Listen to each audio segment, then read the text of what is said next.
Ventricle में आता है। ठीक है, ये शुद्ध रक्त होता है जो फेफड़ों द्वारा आता है। फिर ये शुद्ध रक्त आपका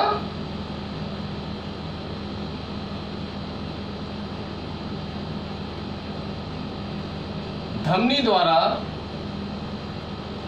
शरीर के विभिन्न भागों में भेज दिया जाता है। ठीक है, ये शुद्ध रक्त की बात हो रही है कि आपका जो शुद्ध रक्त पल्मोनरी वेन द्वारा आपका लेफ्ट ऑरिकल में आया, फिर वेंट्रिकल में आया, फिर धमनी द्वारा वापस शरीर के विभिन्न भागों में भेज दिया गया।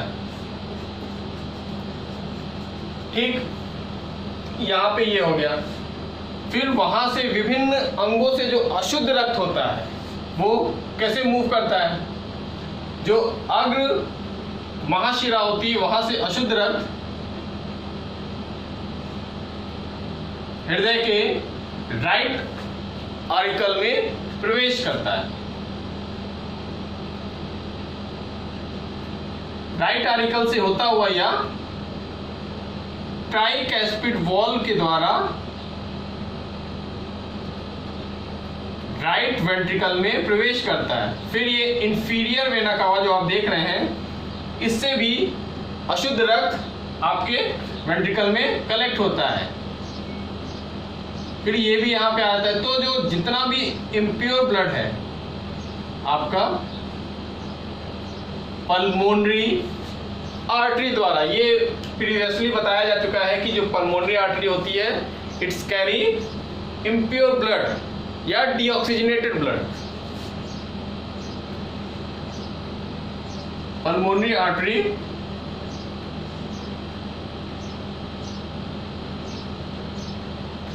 goes to lung for purification।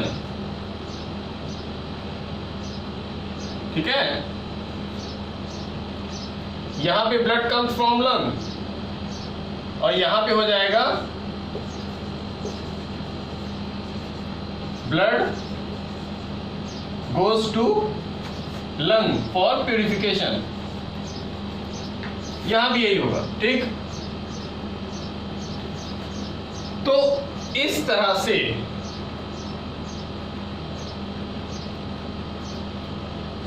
Blood का जो फ्लो है हार्ट के माध्यम से पूरे शरीर में होता है, फेफड़ों में होता है, और जहां आवश्यकता होती है ब्लड वहां पहुंचता है। एक बार फिर ब्रीफली समझ लीजिए, जो ब्लड होता है आपका जो प्यूरिफाई हो जाता है लंग्स के द्वारा, वो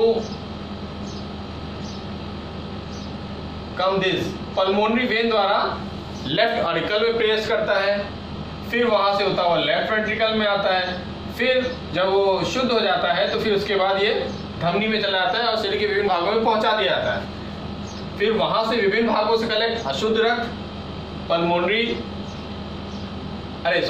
सुपीरियर वेना केवा और इंफीरियर वेना कावा द्वारा कहाँ आता है? राइट ऑरिकल में आता है, फिर उसके बाद वेंट्रिकल में आता है, फिर उसके द्वारा पल्मोनरी आर्टरी के द्वारा फिर लंग्स में चला जाता है शुद्ध होने के लिए।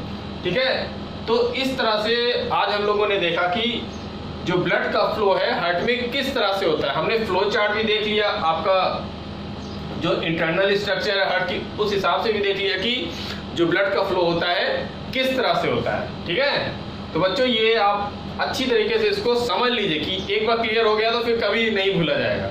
और जो भी है, जो भी पढ़ाया जा रहा है उसके नोट्स नीट एंड क्लीन बनाइए और उसको ग्रुप में डालिए। ठीक है, और जो भी किसी भी तरह की आपको दिक्कत आती है तो उसको ग्रुप में आप पूछ सकते हैं, आपके सवालों का जवाब दिया जाएगा, आपके कंफ्यूजन को दूर किया जाएगा। ओके बच्चों, थैंक यू।